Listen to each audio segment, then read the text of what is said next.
I'm autistic and I'm awesome. This is what is awesome. Bah, humbug! Okay, this one is called Scrooge. It says I can type in a name.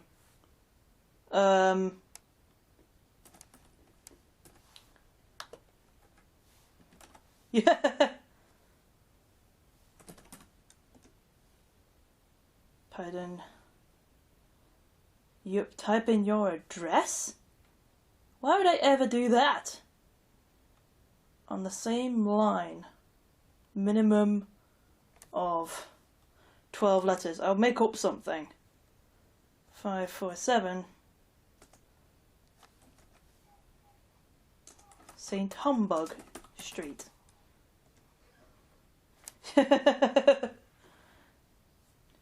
Humbug 547 St. Humbug Street.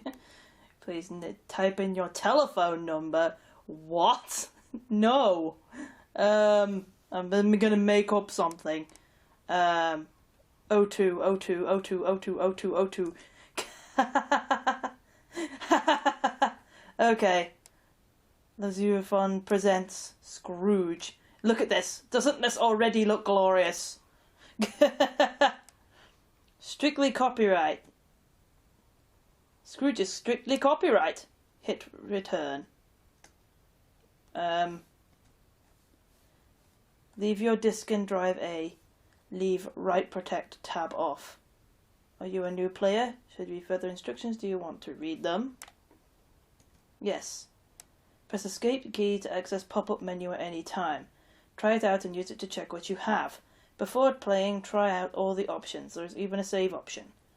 After an input, press the return or enter key. Press Y or N for yes or no. You must complete the game to get your name on the winners list. Only written queries and comments, no helpline. Okay, apparently there's an actual thing you can call.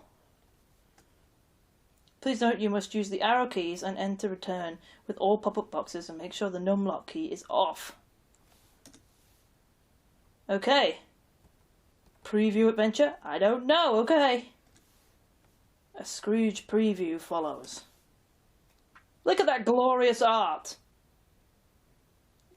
The Christmas Carol Scrooge. You adopt the guise of this character during the adventure. You will meet relations. Old friends. Apparently him. Weird creatures. 'Cause that happened in Scrooge. And death itself. The game follows. Have fun. Okay, here we go. No winners yet. Welcome. Space. If you are playing for the first time, you should read a message from the publishers. Do you want to read it? No. Spacebar. If you're playing for the first time, you should read the details on the adventure game. Do you want to do so? Yes. You are Ebenezer Scrooge, the central character in the story of A Christmas Carol. You're settling down for another mean Christmas. Oh, it's an after story. As Scrooge you can relive his life and experiences. Being Scrooge, you should attempt to behave like him and think like him. To fully experience the adventure, you should look at all the alternatives. Many functions are random in the program and may produce different results each time you play. Ooh! Proceed with care and save your game position when you finish. When you have completed Stage 1, you will be allowed to begin Stage 2, the Afterworld. Whoa. Do you want to read a description of Ebenezer Scrooge? Why not? That's actually pretty interesting. You can just give any time to pop-up menu. Clutching, greedy old sinner, how hard and sharp as flint, from which no steel has ever struck out generous. Fire, secret and self-contained, and solitary as an oyster, the cold within him froze his old features, nipped his pointed nose, shriveled his cheek, stiffened his walk, made his eyes red, his lips blue, and spoke out shrewdly in his grating voice. A frosty layer was what? Made his eyebrows and spoke out shrewdly in his grating voice. A frosty layer was on his head, and on his eyebrows, and his weary chin. He carried out his own low temperature always about him. He iced his office on work days, and didn't thaw it 1 degree at Christmas. Heat and cold had little influence on Scrooge. No warmth could warm, no wintry weather could chill him. No wind that blew was bitterer than he. No falling snow was more intent upon its purpose. The heaviest rain, snow, and hail and sleet could boast of the vantage over him. In only one respect, they often come down handsomely, and Scrooge never did. Your quest begins in your dingy counting-house at the office. You are checking accounts while your clerk is copying letters in a dismal little cell while trying to warm himself at a candle. Your nephew enters your office, bidding you a Merry Christmas, and asks you to dine with his family tonight. Do you want to accept or think about it? Think about it, of course. That's what happens.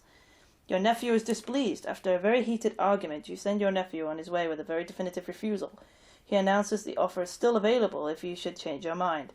He exchanges Christmas greetings with the clerk on the way out.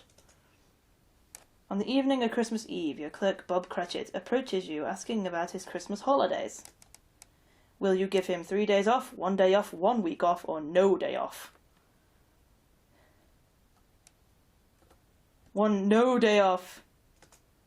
You quickly refuse, leaving him a look of pain on his face, and tell him that you will see him at 9 sharp tomorrow morning. You have condemned yourself with this decision. There are limits beyond which even Scrooge will not go. I will be too kind to you and let you choose again. Apparently I did it wrong. I thought he said no day off. Okay. 1 day off then, it must be. He is overjoyed with your decision and praises your generosity. Work has had a very hard life in Dickens' time and got little or no time off. Will you give him pay for his day off? No! I remember that part. You refused to give him any pay for his day off and he is terribly disappointed. That is what happened in the real story, isn't it? You set off in the direction of your home with £10 in your pocket, and the word humbug on the tip of your tongue in case you should meet anyone.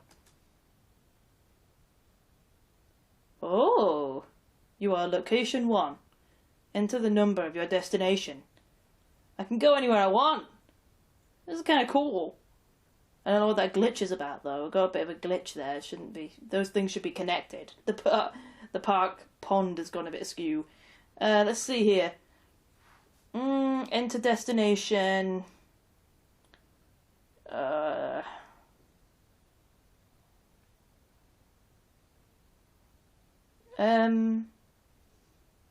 To the bank. Collect my money. You can't go there directly. Oh. Okay. Let's try the shops. Do you have a token? No. Well, that's just too bad. Okay. I am at location 3. Let's go carnival. Enter the code to pass. No. Sorry, that is not right. You may not go to the carnival yet. Okay. 7. Tavern. As you pass by your local tavern, you're tempted to go in there and have a drink. Do you want to enter the tavern? Yeah, let's get drunk. What is the doorman's name? Beery? That is not correct. The word tells you to go away. Beery. Okay. 6. I go to the park. There are 3 entrance gates to the park. The caretaker usually keeps 2 of them closed in order to help control the thieves. No one knows which gate will be open at any time. Which gate do you want to enter? North gate, south gate, west gate? Oh, north gate, because it's cold. You're strolling to the park, which at this hour is now deserted by all except those who intend spending the night there. You ignore the odd beggar who goes rambling by. Oh goodness, these guys look dodgy. About halfway through the park, a group of shabby-looking men start drifting towards you. You quicken your step, but it becomes clear they wish to greet you. You can keep walking and ignore them, offer their leader £1. Keep walking. As you lack the appearance of a wealthy man, and band of thieves do not take much notice of you. But just when you think you are safe, their leader, Shifty, tells you to stop. Their leader is called Shifty.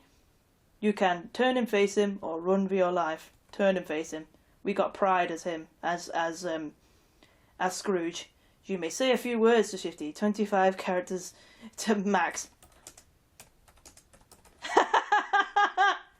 said he's not interested in what you have to say, and he takes a knife from his coat. You back away quickly and begin calling for help. Safety charges for you, but before you are harmed, a policeman comes around the corner and frightens the gang away. I'm surprised anybody helped me. I'm Scrooge. Magic ring. Do you have the above? No. You'll leave the park relieved you have escaped the thieves and continue on your journey home. Oh, okay. That was an event. Okay, we go to my nephew. You can't go there directly. Okay, I can't go there now, right? Oh, you can't go there directly. Okay. I can see one like off the edge of the map, although I don't know if that's just 9 repeated. Oh, it is. Oh, it's like the screen's glitched. I see now. I see. Well, I'll go home. You can't go there directly. Okay, I have to go to Cratchit's? You're approaching the lane to your house when you realise that you are passing by Cratchit's house. You peer in the window at his family, rejoicing in the Christmas spirit. You wonder what it is they have to rejoice about, considering the terrible state they live in. You stare in disgust at the pathetic goose that sits on that table. Do you have a goose? No. You walk away, leaving the family to their happiness. I'm sending you back. What do you mean you're sending me back?